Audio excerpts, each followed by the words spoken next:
Hello, student. Welcome to e-learning. I'm Alok in front of you with the novel Gulliver Travel by Jonathan Swift, Part 3, Chapter 3.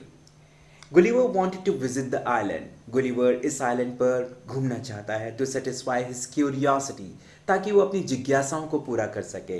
He was allowed to do so और उसको इस चीज़ की permission भी मिल जाती है. He found that Laputa, the flying island, was exactly circular. उसे ये पता लगता है कि जो लपुटा फ्लाइंग आइलैंड है ये एग्जैक्टली बिल्कुल सर्कुलर है with a diameter of about 4.5 mile, तकरीबन 4.5 माइल डायमीटर का. इट वॉज 300 यार्ड थिक और 300 यार्ड मोटा है, चौड़ा है. Its bottom was made of polysteel, उसका जो बॉटम है वो पॉलिस्टील से बना हुआ है. And it's building had declining roofs, और जो इसकी रूफ्स हैं वो डिक्लाइनिंग यानी कि दोनों तरफ से बैंड करी हुई हैं. That help rain and dew to drain down, जिसकी मदद से बारिश और जो ओस है वो नीचे आ जाती है टू द सेंटर, बीच में. And thus collected into 4 large basin, और 4 बड़े बड़े बेसिन्स के अंदर वो कलेक्ट हो जाती है. देयर वॉज अ लार्ज पिट, और एक बड़ा सा पिट भी है, गड्ढा भी है. The astronomers face at the center, जिसे एस्ट्रोमस फेस कहा जाता है. From here the astronomers descend into a large dome situated in the depth of 100 yard. और 100 यार्ड की गहराई में जो बड़ा सा डोम बना है उसमें सारे एस्ट्रोनॉमर्स मौजूद रहते हैं. दिस केव हैड 20 लैम्प्स, और इसके अंदर 20 लैम्प मौजूद हैं, बर्निंग कंटिन्यूसली, जो लगातार कंटिन्यूसली जलते रहते हैं. There was a lodestone, और वहीं पर एक लोड स्टोन भी मौजूद है जो 6 yards in length and 3 yards in thickness, जो 6 यार्ड चौड़ा है, लंबा है, और 3 यार्ड चौड़ा है, मोटा है.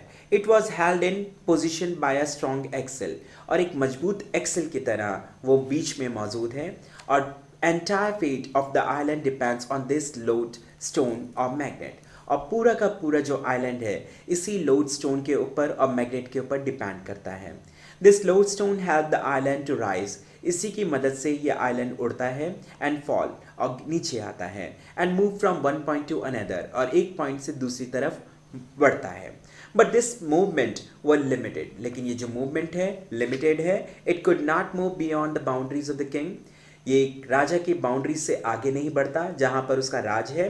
एंड बिलो ऑन द अर्थ, ना ही धरती के नीचे आता है. And it could not rise above the height of 4 miles, और 4 माइल से ऊंचा भी नहीं उड़ता है. Astronomers spent most of the time in observing the heavenly bodies, जितने भी एस्ट्रोनॉमर्स हैं वो ज़्यादातर अपना समय इन हेवनली बॉडीज को ऑब्जर्व करने में लगाते हैं. द एक्स्ट्राऑर्डिनरी पावरफुल टेलीस्कोप, क्योंकि उनके पास बहुत ज़्यादा पावरफुल टेलीस्कोप मौजूद हैं. दे हैड मेड अनपेलेड डिस्कवरीज, और उन्होंने बहुत सारी डिस्कवरीज भी की हुई हैं, खोज भी की हैं. They had made a catalogue, और उन्होंने उसका एक कैटलॉग बनाया है ऑफ 10,000 फिक्स स्टार, जिसमें तकरीबन 10,000 फिक्स स्टार्स मौजूद हैं. And they had discoveries of 2 satellite, और 2 सैटेलाइट्स की भी उन्होंने खोज की है रिवॉल्विंग अबाउट मार्स, जो मंगल ग्रह के चारों तरफ घूमती रहती हैं.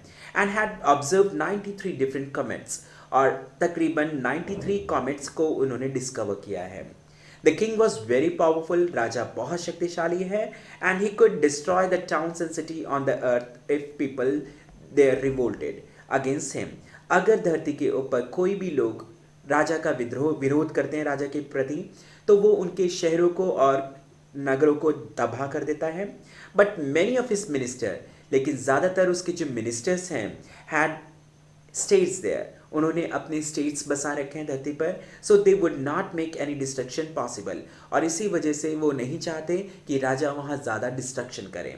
10 years ago, 10 साल पहले the town and cities escape, जो शहर थे और राज्य थे वो बच चुके थे राजा के इस गुस्से से, wrath of the king, because his ministers were against any destruction action, क्योंकि जितने भी मिनिस्टर थे वो इस डिस्ट्रक्शन के अगेंस्ट थे. This is the summary of the chapter 3. If you like it, press the like button and subscribe the channel. Thank you.